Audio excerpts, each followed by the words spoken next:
and how they handled the entire situation with the lack of urgency and basically the lack of care that and he received. communication. Like, she was telling me on the phone, the Senko was that there's not enough SEN schools, there's no in-between schools, and mainstream schools just aren't equipped. They don't have the correct training, they don't have the correct facilities and resources or anything. And gets this letter, opens it, it's handwritten, grammar's all wrong, Matt's name's spelt wrong. Yeah. Be bothered.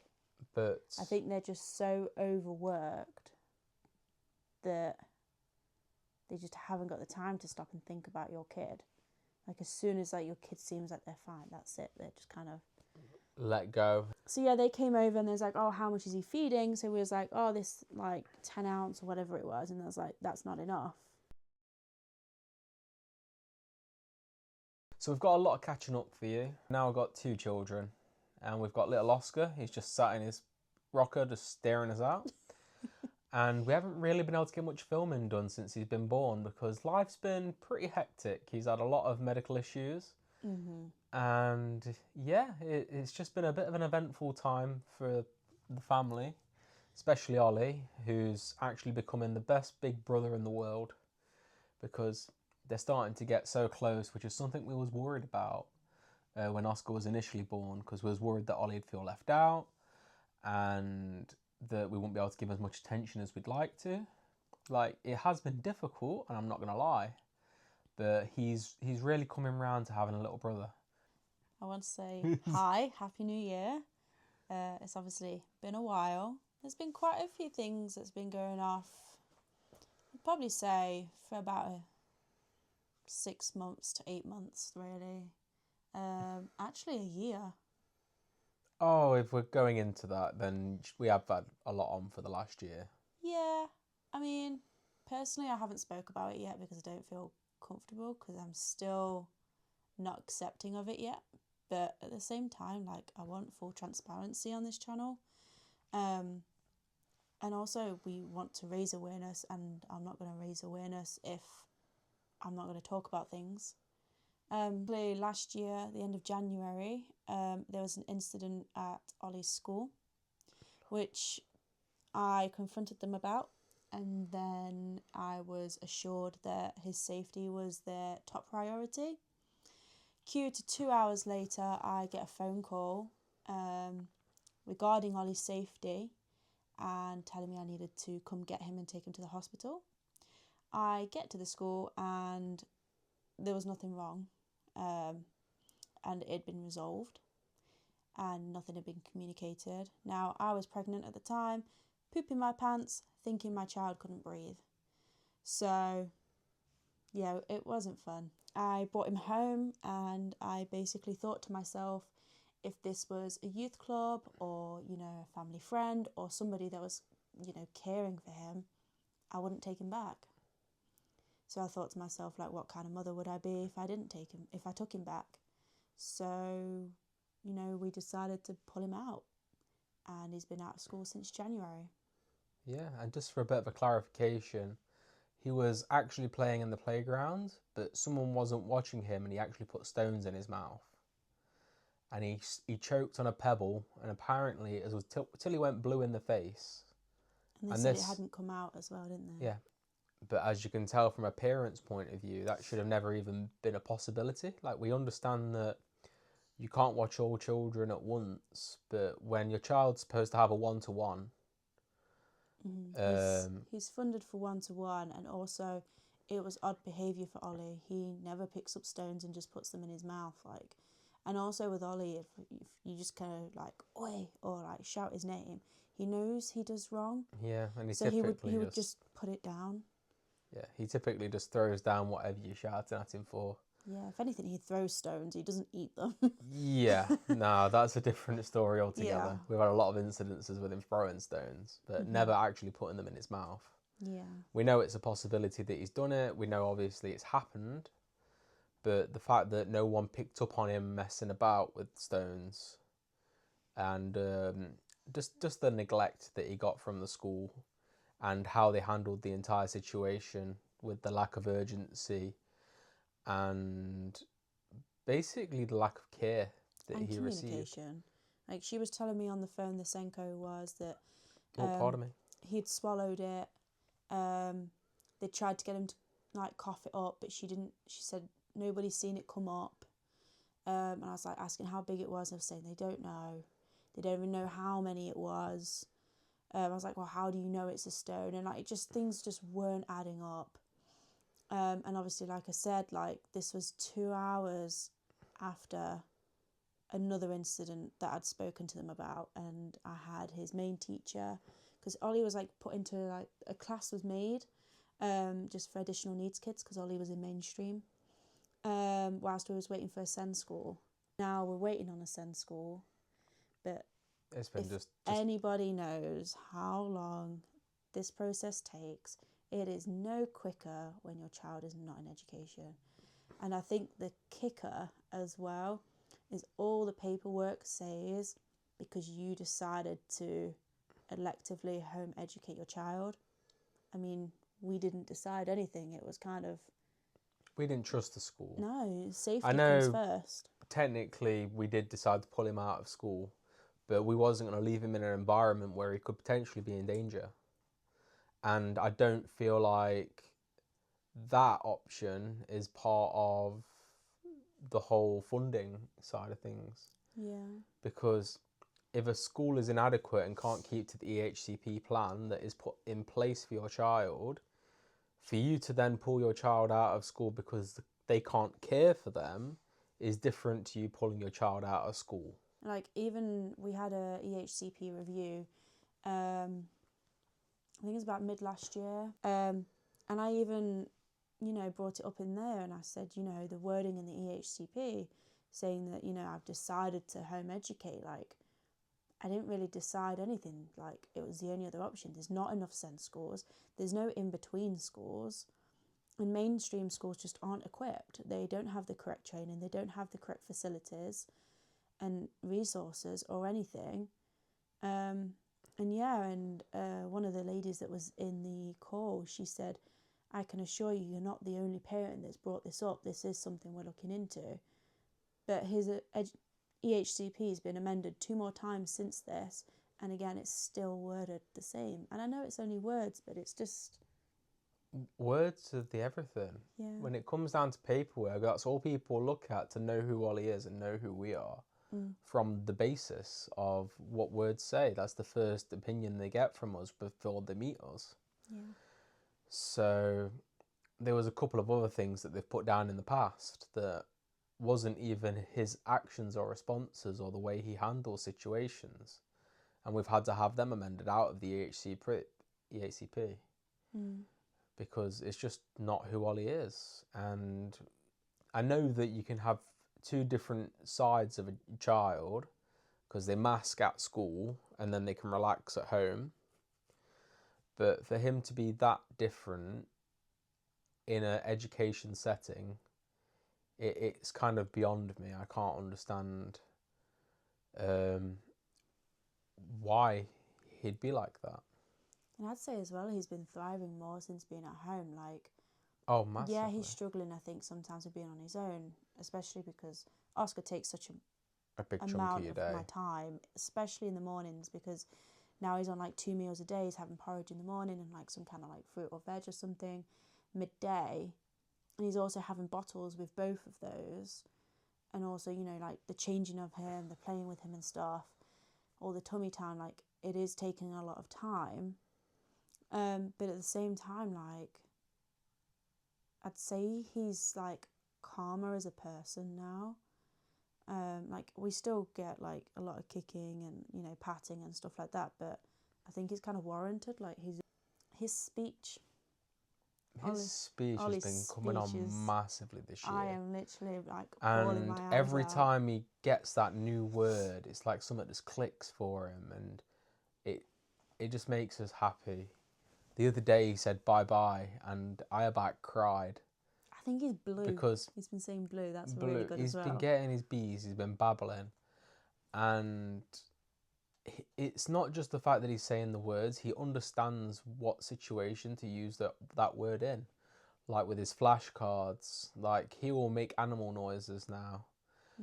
He understands that he waves with bye-bye, and he already associates waving with saying bye-bye to someone when he leaves.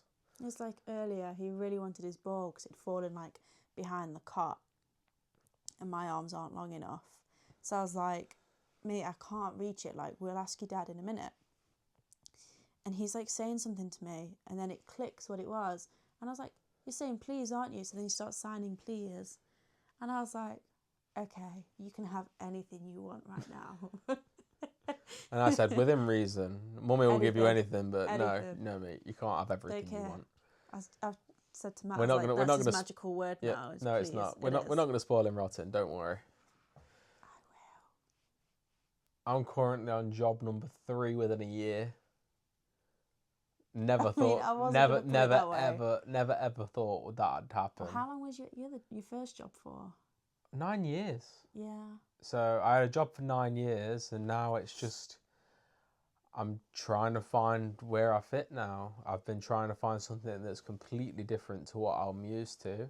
Been made redundant twice. It's not great. No, I think the first one was the worst one because basically Matt was on paternity leave and he only had a couple of days left and gets this letter, opens it, it's handwritten, grammar's all wrong, Matt's name's spelt wrong. Yeah. And everything, and it was basically saying that they couldn't afford to keep him, but because he'd been there under a year, they didn't even have a leg to stand on. Couldn't make him redundant. Bearing in mind, we'd just had a baby, and the baby was like a week and a half. I'm going to go sort the other one. You'll be able to hear me fight with him. One sec. This should be intriguing. Hey, Ollie! Go on, mate. Back to bed. We're currently recording in a blizzard as well. Oh, yeah. Yeah, if you look outside, there's just snow everywhere. It's wicked. I love it. We did get a handwritten letter. We did get a handwritten letter in the post. And it was basically from my boss saying that they couldn't afford to keep me because of the current climate of the economy. They was paying me too much money, even though I was on good money, but it was the amount of overtime it was the amount of overtime that I was working. You basically lived there. Yeah. And then what is more of a kicker is that they called him twice trying to get him back. Yeah. So I got a call from afford him. I got a call from his son. It was honestly, he didn't even know that I'd got made redundant. I think it was the whole principle of it is why I didn't go back, because I feel like if you can do that to somebody when they're on paternity leave with a child and not even pull them into the office or just call them up and saying, can you pop in for a minute because I've got to talk to you about something. Or even just wait the 2 days for you to get back. Yeah. And I think the real worst thing about the entire situation is I still had to work for 2 weeks after I got back off paternity leave. And it wasn't until the last day of my work where the owner, who actually gave me the letter, pulled me in and actually finally had the conversation that he should have had with me in person at the time. And he gave me a handful of dreams and he didn't follow through with any of it. I just basically wrote them off completely after that. And I won't say the name of the business or anything, but at the end of the day, it kind of put us all in a sticky situation and it wasn't a good place to be. No. And now I'm currently at my new job, which I'm kind of enjoying it. It's really good. It's completely different to anything I've ever done before. So we'll just see how it goes. I get a lot more time at home. It's a lot less money, but at the end of the day, we don't really need that. It's just mainly the time with the kids that I get now. I work 7 hours a day, basically. Anyway, we're going to go back round to what we was talking about at the start of the video, and we're going to touch a little bit into how Oscar's been since he's been in the world and why things have actually been as difficult as they are. And we've noticed that around us there's been quite a lot of other people that have experienced bad dealings with, the whole aftercare process. I think it's miscommunication and not really seeming to like be bothered. But I think they're just so overworked that they just haven't got the time to stop and think about your kid. Like as soon as like your kid seems like they're fine, that's it. They're just kind of let go, and it's just kind of they'll develop. The spiel everyone gets is they'll develop at their own rate, which it is true. They do grow in their own way. They eat their own way and everything. But sometimes when you've got that gut feeling, that parent instinct that something isn't quite right, but nobody will listen to you. So we'll start from the beginning, and I'll let Sean talk about it. okay. Well, Sometimes you was there. I know. Sometimes I get a bit long-winded, so please just bear with me. I will try and shorten we it. are going to try and condense this video anyway, because Massively. We don't want it to be a long video. That after this little bit, we're probably going to have to end it there. Yeah. And then our next video will be hopefully explaining what we want to do this year and what we want to try and achieve this year. Not just for ourselves, but for viewers. And hopefully, for the family. Yeah. And hopefully we can help a couple of you guys out there this year. We are going to try and upload once a week. We're going to kind of hop between shorts and main videos, but we will be uploading. We'll try and keep on top of socials, but our predominant focus will be just YouTube. We'll get on with the whole Oskar sitch. We got onto the ward. Well, we got to stay in the room for a little bit. They gave us a bit of like VIP access for like friends and family to come and meet Oskar and stuff. Ollie got to greet Oskar for the first time. That's the one thing I we about wanted. cried. Yeah. It was lovely. Ollie wanted to get in the bath. And yeah. There was a big like, you know, like the birthing ball, which is also like a sensory ball for Ollie. He was just really happy to have that as well. So he kind of came in like chaos, bless him. But yeah. I tell you what, when Ollie came into that room, I was like, you are an adult. Compared to this tiny little peanut, like you are a teenager, you're a fully grown adult. I was like, why are you so big? And I don't think anybody prepares you for when you see your child after you've just given birth to like your next child. And just to put this into perspective, there is a 10-year age gap between Ollie and Oskar. Yeah. So you just imagine, you just see your child as a baby this entire time, but when you're holding that tiny little peanut in your hand and you realise just how big your eldest is, I don't think anything can prepare you for that shock. And you look at him and you're like, wow, when did you grow up? I know. To the ward, and everything was like, you know, okay. But then Ollie started struggling because obviously it'd been a long day. You know, he'd seen me different. And he was with his uncle for the longest he's ever been with his uncle. And we were having feeding issues. So Matt really didn't want to leave, but obviously Ollie needed him as well. So they agreed to keep us in overnight because they kept saying, oh, it's fine, he'll do it. But then this one midwife came round and she had a rubber glove on her finger and she put her finger in his mouth and she was like, that's odd that he's not even suckling. Like, their natural reaction is to suckle, and he didn't. So they kept coming to check, like, has he fed yet? And I'm like, no. Has he fed yet? No.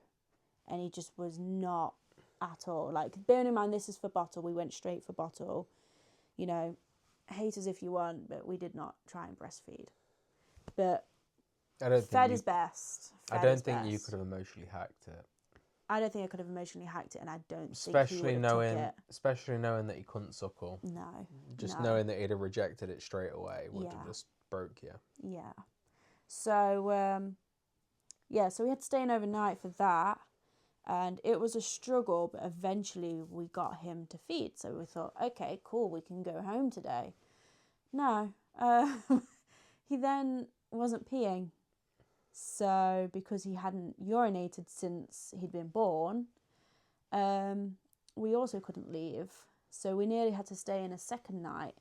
And he finally peed. Yeah, I remember getting the phone call from you. He's weed. I know. Me and And I I could come remember and pick you up and take you home. I remember pressing the button for the midwife, and she came over, and I was like, I'm so sorry to ask a stupid question, but is this wee? Because I just wanted it to be wee so bad. I was like, am I looking too much into it? Like, Yeah, am I trying too hard right yeah, now? and she was like, no, that is urine. You will be allowed to go home. And I was like, hallelujah. Because bearing in mind, this was July when we was having a 30-degree heat wave. Oh, yeah. And I had one poxy little fan, and they kept telling me off for having this fan on because they said I was making Oskar too cold. So I was just sat there like... And also, Oskar was breathing weird as well. Yeah. So I had to literally, the entire time I was in the hospital with him on my own, just sit with him on the bed. And that about broke my back. So they just kept telling us it was mucus build up, because they said it happens often with a C-section, but because the birthing was so quick and he didn't have enough time down the canal, basically. Yeah, it didn't have enough pressure to squeeze the mucus out of him as he was being born. Yeah. We eventually got to go home, but the health visitors... So yeah, they came over and they was like, oh, how much is he feeding? So we was like, oh, this like 10 ounce or whatever it was. And I was like, that's not enough. What? Beg your pardon? Like, we thought everything was fine. And then because he was like sat on this sofa and the light was coming through and he was in his Moses basket, she was like, oh, has he got jaundice? And we was like, what? No. And yeah, he had jaundice as well, which nobody picked up on and we didn't know. No. We had a bright yellow baby. Yeah, like even like his eyes were yellow. Like it was creepy. Yeah. Yeah, bloodshot and yellow is what his eyes were. He's only really been coming along in himself for the last, I'd say, month. Between 5 and 6 months, he has been absolutely smashing it. Yeah, since we started weaning. Since we got the all clear to start weaning, he's been coming out of it. But yeah, so... Going back into what we've been dealing with him, so he wasn't just jaundice, he also couldn't pass his own stool. So we actually had to take him to hospital. Found out that he should be pooing every other day and not up to like the 5-6 day mark is what he was doing. 4 to 5 days. One day he hit 6 days, and that was horrendous. They were basically saying like, you know, you could give him some like prune juice. And I was like, are you sure? I was like, the health visitors are so certain that we can't wean before 6 months. And she was like, that's ridiculous. Are you sure? And I was like, yeah, like they've drilled it into us. Like we can't wean until 6 months because apparently due to obesity and dietary like requirements and stuff that people have, they believe it's because we've been weaning too early. So now it's 6+ months. So she called a paediatrician because we was on wait as well for a paediatrician, due to him still not feeding properly. So he was losing weight. Yeah. Since he's been born, all he's done on his... He dropped from the 75th percentile to below the 25th percentile. And just wasn't gaining it, wasn't feeding, and he was having like an ounce or two each time, and it was like every few hours. Like sometimes it was like an ounce an hour. And yeah, it just took up a lot of our time just trying to get food down him, and this is why we haven't prioritised filming, because our time has been with Oskar trying to fill him up, and then also being with Ollie, making up for the time where we've been with Oskar. Just constantly with both boys, and feeding Oskar every 2 hours, it's very draining. Through the night as well, we were having to wake up and feed him and stuff like that, and take it in turns and stuff. And it was all in aid of him just trying to gain a bit of weight, because he kind of hit a set weight and then he plateaued for about 4 months where he just wasn't gaining any weight. And as you know, anybody that's had children knows that that's not normal. And then he finally was on the 25th percentile, and the health visitor said to me, bearing in mind we were told that if he didn't start gaining weight, he wouldn't have energy to learn how to crawl. He'd have to be admitted into hospital. He'd have to have all these tests done. And yeah, it was a scary time for us.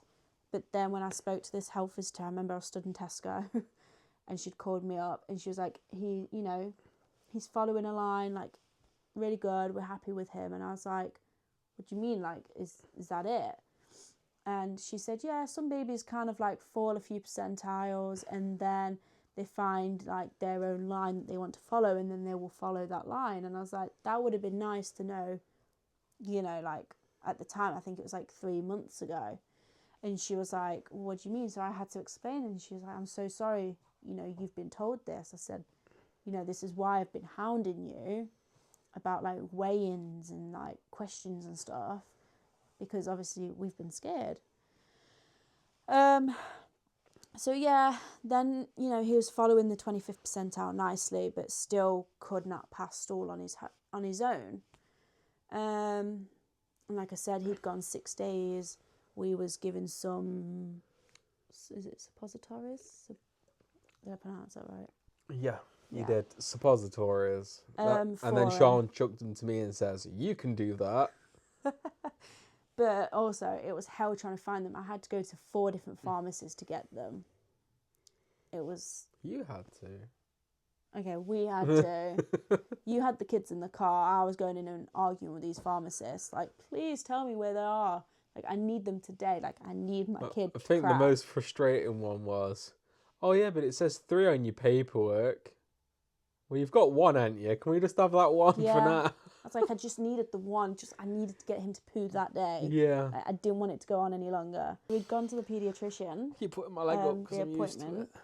He'd weighed him and everything. Had no issues with his weight. But said until our next appointment,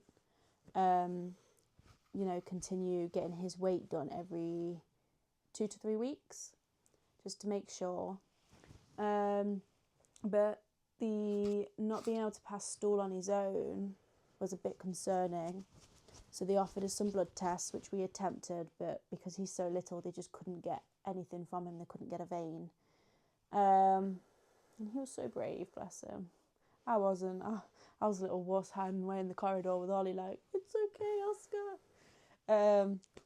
But yeah, they've booked us in again for in a couple of months' time. Where at the minute, I think he's going to get discharged, which is good. He's finally, as soon as they say what we believe is that he's finally found his rhythm, we think we'll be able to breathe. We'll be able to finally relax and we'll be able to start really, really working on the family and actually trying to interact with both of them more. Yeah, but they advised that we started weaning. He was like 4.5 months at the time, but you wanted to wait until he was 5 months, didn't you? Yeah, but we still started weaning. So we was going to wait, but we had a weight review like a week after, and out of nowhere he dropped again, back below the 25th. We had to start weaning straight away because milk just wasn't cutting it for him anymore. No, he needed to gain weight and fast. Yeah, so yeah, and then since we started weaning and he started to get onto it, he's now gained 0.5 percentile in like 3 weeks, 2-3 weeks, which is great. And he can now pass stool every like 2 to 3 days, I would say. I'd say 2 days. So far, it's been every 2 days he's passed stool. Touch wood. Thank you. So yeah, it's, we're getting on track. We're getting there. Matt's settling into his job. Ollie's, settling into being a big brother. Oscar's settling into weaning. Our next job, because of the whole situation with work, we had to take the van off the road too. So our next job is to get the van reclassified and hopefully back on the road in the next couple of months. Ollie's going to be roasting, Do you want to take his job? And then we'll be taking the car off the road permanently and just moving to the van full time. So every journey will be an adventure because after having the van and the car at the same time for so long, we found out just how beneficial it is to have that much more space when you've got a newborn. And just having a bed in the back of it where you can change him on it or just lay with him while Ollie goes and plays on a park. Just the experience of a bit more freedom with your child and being able to just travel. I'd say a regulation space for Ollie as well. Like, he absolutely loves the van. He adores it. So our biggest plan this year is to get it needs to be reweighed, reclassified. After we've managed to do that, we can finally start converting. And hopefully, depending on how good our conversion is, we will eventually be able to classify it as a camper van. But we will have to do it budget friendly because, like we said, Matt's new job pays peanuts. But we will make do. But as well, I think the amount more hours we'll be able to put into work might make up for it, because you either have expensive and fast, or fast and rubbish,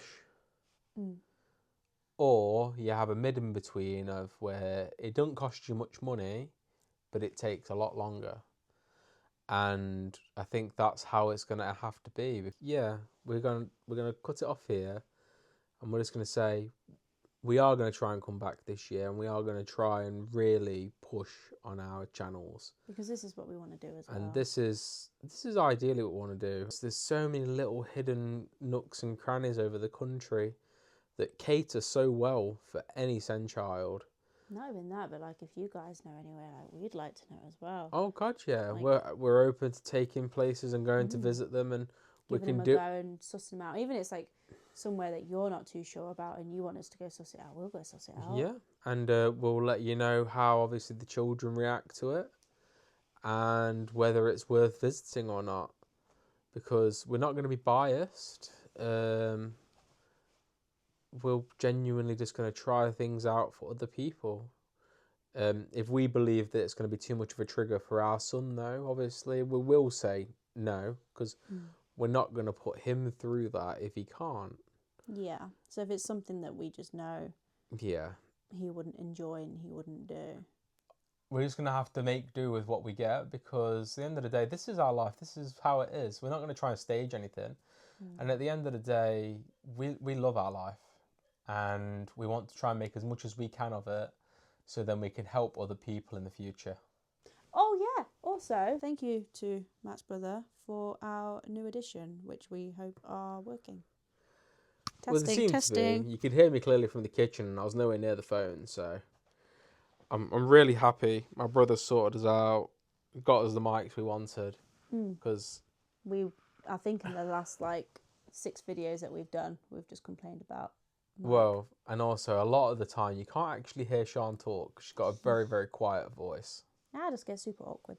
Yeah, and I think a lot of the channel is her talking and you just not being able to hear her. So. And I try and put captions on, but it then messes up different parts. So then I have to just get rid of the entire thing, and then I start trying to just type it all myself. But if I do that for a 20-30 minute long video, I'm going to be there a long while.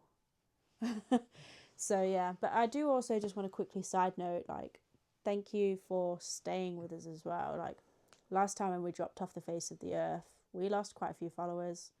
So we are really appreciative of, you guys staying. Maybe, you don't know that we've not uploaded, but yeah. Hopefully when you start seeing us upload again, you'll be happy. Yeah. Okay, well, we're going to say peace out and good night, or good morning, or wherever you are in the day when you're watching this. Oh. And I think that's perfect timing to say... It's okay. I can't get up, I've got my PJ we bottoms hope you have on. a wonderful year. It's like a pandemic all over again. Okay, turn it off. Oh, and also, hopefully we have snow day tomorrow. I think we already do. Snow day, snow day.